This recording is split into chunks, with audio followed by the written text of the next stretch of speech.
Welcome to Roots from LNER. Clear your inbox or think outside the box. On LNER, it's freedom all the way.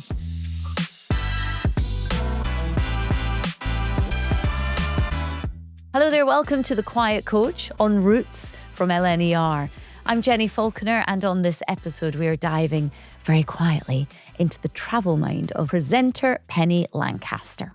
Thank you so much for being here. Thank you for having me. I mean, obviously this is The Quiet Coach. Yes. Do you ever sit on The Quiet Coach? Didn't know there was a quiet coach. You're not allowed to be on your phone on The Quiet Coach. Oh, okay, that sounds good. Though. Yeah. I like that. There's Like not even on quiet aeroplane mode, just like don't get your phone out. Oh, I'm sure you could, type and everything, but you're just not allowed to. Because it's the most annoying thing. Like, and I'm always like swinging around going, excuse me, do you want, in my mind, I'm saying, really, do you have to? Because they have a really open conversation. Sometimes you're like, is that not private? Or they're flicking through their feed and it's like, I can't bear that noise. Like, Penny, Quiet Coach. Got you written all over there, it. yeah. There you go. That's it. Anyway, look, we're here on this and we're kind of like chatting to you, and we're going to come to all the snacks, hacks and tracks in just a minute. But first, I wonder, when you do go away, how do you wind down? I mean, I know you're busy. You've always got loads of stuff to do. But say you have a few hours to yourself, what do you do? Are you like a spa? Are you the gym? Are you just watch telly? What do you do? I like a routine when I'm home, and when I go away, I drop it all. So I know I should still be continuing going in the gym, but I don't. I like stop that.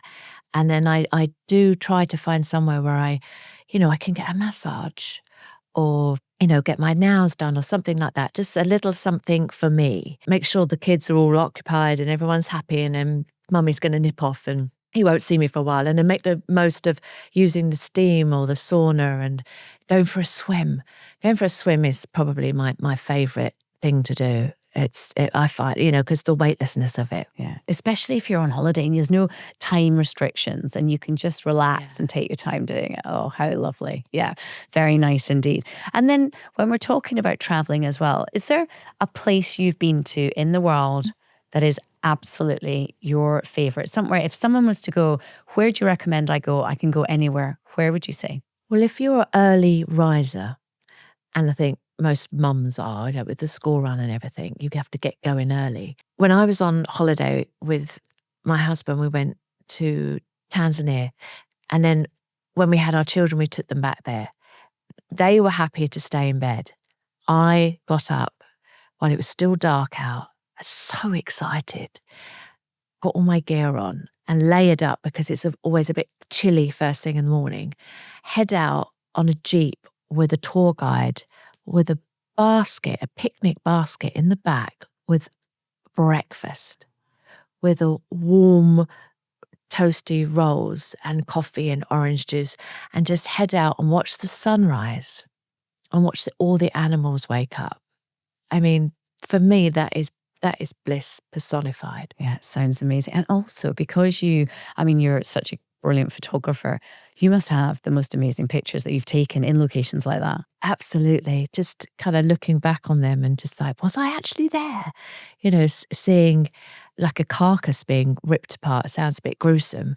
And then just seeing like cubs and the protectiveness of their mums, and I'm going, oh my God, I can't believe I'm here.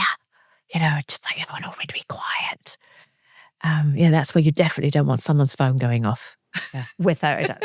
Quiet Coach. There we go. Written all over it. No, it sounds amazing. It sounds gorgeous to kind of witness that as well. It's a real privilege. I want to go back and take a hot air balloon and just see it from a different perspective, from that kind of bird's eye view, and just see the expanse of that open land, just immense space, and the Ngorongoro crater, and Do you get much time to actually go on holiday? Because you seem like you're always busy, and you seem to plan so far ahead as well. Yeah, we look at Rod's schedule, and then I have to go cross out 2 weeks, and we're like, I don't know where we're going, but we will be. Rod's always like, I want to go here and I want to go there. I said, me too, darling, but will you just stop working and we might be able to manage to find some time to do that. He's got a busy schedule too. Still got stuff to do, still got work to, it's on a mission. Yeah, well, everyone's very pleased to hear that as well, by the way. Okay, so let's hear your snacks, your tracks and your hacks. Now, if we start with snacks, What are the foods or the snacks that you have to have when you're on the move? So we're very traditional. We, have to stop for tea, afternoon tea. Love that. So we often take a little PG Tips with us. There's the lovely Twinings, English breakfast tea, but just in case, hotel, wherever we happen to be, don't have that English breakfast tea, we'd be sure to take our own. And Cadbury's chocolate, yeah, fruit and nut. And there's a dark one out now, a healthier version, because really it's just sugar, isn't it? But my husband's very good at just breaking off 2 cubes. And that's him done. And he does jelly, like jelly babies as well. Is it jelly babies? But some jelly thing I don't like. But if I start on 1 cube, I have to eat the entire the entire bar. That's my downfall. What do you do when you're in the States? And you've just mentioned lots of British brands there. We have to take them with us everywhere we go, because they can't do chocolate there. And no, so we have to take it with us. Oh, yeah. Yeah, Cadbury. I mean, the chocolate in America is not Cadbury. No, it's not chocolate. I don't know what it is. Like cheese in America is not cheese, it's rubber. Yeah. Yeah. Yeah, there are some things they're just behind on. Other things they've got, yeah, but some they have not at all. Well, they do all in big bulk stuff, don't they? Whereas, I think less is more sometimes. Whoever's listening to this, it might be you. Hello to you. If you're currently sitting on a carriage and you're like, they're talking about tea and chocolate and now I want some, which is always what happens. I love those, going around the supermarket and always picking up those little travel packs, those little almost like not the family packs, but those individual where you have some, almonds, raisins and chocolate. So you sort of get a little goody thing with a naughty thing, and it's sort of just that little handful. Feels like you're being healthy. Yeah. Oh, you've got chocolate, but here's a nut. And of course the portion is managed then. You haven't got a large bag, it's just that small bit and it's done. Yeah. Now you've just made everyone even hungrier by throwing in nuts and raisins and things. And there is a QR code there right beside you if you want to order anything while we're at it. Let's move on to tracks now. Now, obviously, you're married to someone who sings a lot, who's got an amazing archive of music, and what an incredible catalogue of music he's got. What else do you listen to? Or is it just Rod? Of course, Rod. But and when I think about going on holiday, I would have to always take away with me, with my little Walkman and my tape machine, it was Sade. I know when you listen to her, I feel like I'm just being whisked off to a beach somewhere exotic, and you can kind of dream away. But recently, Olivia Dean. Oh, she's so good. And Ray.